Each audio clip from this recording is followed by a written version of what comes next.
नमस्कार. आज आपण बनवणार आहोत अस्सल खानदेशी स्टाईल मटणाचा काळा रस्सा. खास भाजलेल्या मसाल्यांमुळे याला अप्रतिम चव आणि रंग तर येतोच आणि चव पण खूप भारी लागते.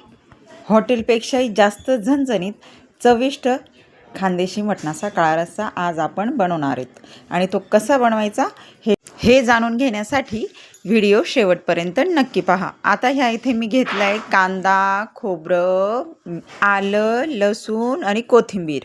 खोबरं आणि कांदा व्यवस्थित असा भाजून घेतला आहे. भाजून घेण्याची पद्धत जी आहे ती मी सोयाबीनची जी भाजी अपलोड केली आहे त्याच्यामध्ये सुरुवातीला पूर्ण सांगितलेलं आहे की कांदा आणि खोबरं कसं भाजून घ्यायचं आहे आपल्याला, आणि हे प्रत्येक जणींना जमत असेल असं मला तरी वाटतं. व्यवस्थित मसाला भाजून झाल्यानंतर हे सगळं व्यवस्थित मिक्स करायचं आहे. मिक्सरच्या भांड्यामध्ये घेऊन मी ते दळून घेतलं आहे आणि आता कुकरमध्ये तेल टाकलं. तेलामध्ये टाकलं आहे जिरं, कांदा आणि व्यवस्थित हे आपल्याला ना परतून घ्यायचं आहे. परतून घेतल्यानंतर याच्यामध्ये आपल्याला टाकायची थोडीशी हळद आणि लाल मसाला. हे मसाले व्यवस्थित फ्राय झाले. याच्यामध्ये धनिया पावडर टाकायची व्यवस्थित अंदाजाने 1 चम्मच. खूप जास्त प्रमाणात धनिया पावडर आपल्याला इथे वापरायची नाही आहे. आणि इथे टाकलं आहे मी स्वच्छ धुवून घेतलेलं मटण पण व्यवस्थित फ्राय करायचं आहे आधी, त्याच्यानंतरच याच्यामध्ये आपल्याला पाणी टाकायचं असतं. लगेच मटण टाकून आपण पाणी टाकणार आहे असं करायचं नाही आहे. आता याच्यामध्ये आपल्याला टाकायचं आहे मीठ. आता मीठ मी इतकं टाकलं आहे की पूर्ण भाजीला जेवढं लागणार आहे ना मीठ त्याच पद्धतीने मी याच्यामध्ये टाकून घेतलेलं आहे, म्हणजे नंतर मीठ टाकायची काही गरज येत नाही. आता पाणी टाकून ना आपल्याला मटणाला व्यवस्थित शिजवून घ्यायचे. शिजवायचं 4-5 शिट्टी. एवढ्या शिट्ट्या दिल्यानंतर ना मटण व्यवस्थित शिजते. आता ह्या इथे मी मटणाला जवळजवळ 4 ते 5 शिट्ट्या असं करून घेतलेल्या होत्या की बाबा खूप असं पूर्ण गाळ पण झाला नाही पाहिजे मटणाचा आणि खूप कच्चं पण नको आहे आपल्याला, कारण आपल्याला नंतर कढाईमध्येच आपल्याला मटण करायचं आहे. आपण नंतर कुकरमध्ये शिट्टी घेणार नाही आहे, नाही का. त्याच्यामुळे मटण व्यवस्थितच शिजवून घ्यायचं आहे. खूप कच्चं नको आणि खूप गाळ पण झालेला नको आहे. आता ह्या इथे मुलींना आवडतं म्हणून मटणाचा सूप अशा 2 प्लेटांमध्ये बाजूला काढला होता. त्याच्यासाठीच मी 2 ते 3 ग्लास पाणी याच्यामध्ये ॲड केलेलं होतं की सूप काढल्यानंतर पण याच्यामध्ये आपल्याला मटणाचा सूप व्यवस्थित राहणार आहे. आता कढाईमध्ये घेतलं आहे तेल. तेलामध्ये टाकलं आहे मी काळा मसाला, लाल मसाला आणि जे वाटण आपण तयार केलं होतं ते याच्यामध्ये टाकून मसाला व्यवस्थित फ्राय करून घ्यायचा आहे. आणि तेलामध्येच आपल्याला हे सगळे मसाले टाकायचे असतात. आणि याच्यामध्ये टाकला आहे मी काळा मसाला. काळा मसाला कोणता आहे? हा फक्त खोबरं वाटलेलं असतं. खोबरं आहे ना खूप काळं केलेलं असतं आणि एकदम बारीक त्याची पावडर केलेली असते. त्याचीच ह्या भाजीला म्हणजे कलर त्याच्यानेच येतो. जो मी आता काळा मसाला टाकला त्याच्यानेच याला तरी व्यवस्थित येणार आहे. तो खूप जणांचा सिक्रेट मसाला असतो. आता याच्यामध्ये मी 2 ते 3 तेजपत्ते टाकले. व्यवस्थित फ्राय करून घेतलं आहे. तेल सुटेपर्यंत हा मसाला मी फ्राय करून घेतला आहे. आणि याच्यामध्ये आपल्याला टाकायचं आहे शिजवून घेतलेलं मटण. आता मी याच्यामध्ये ना मीठ आणि हळद अजिबात टाकणार नाही आहे, कारण सुरुवातीलाच आपण मीठ आणि हळद हे दोन्ही जिन्नस मटण शिजताना वापरलेले आहेत.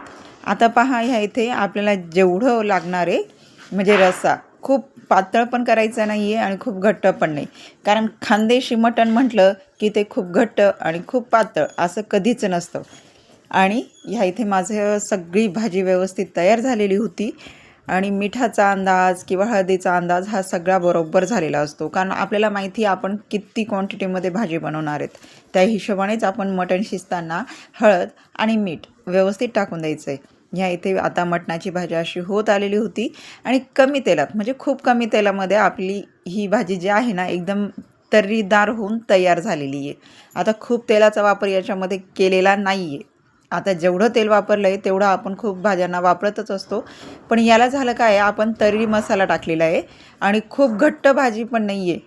खूप घट्ट भाजी ज्यावेळेस आपण करतो ना तर त्यावेळेस भाज्यांना खूप कमी प्रमाणामध्ये तरी येते. आता याच्यामध्ये जर आपण खूप पाणी ॲड केलं ना तरीसुद्धा त्याला तरी येणार आहे, कारण जेवढी रस्सा पातळ तेवढी तरी खूप येत असते. हे नेहमी लक्षात ठेवा. जेवढी घट्ट भाजी असते ना तर घट्ट भाजीला खूप कमी तरी येते, तशीच रश्श्याच्या भाजीला खूप जास्त प्रमाणात तरी येत असते.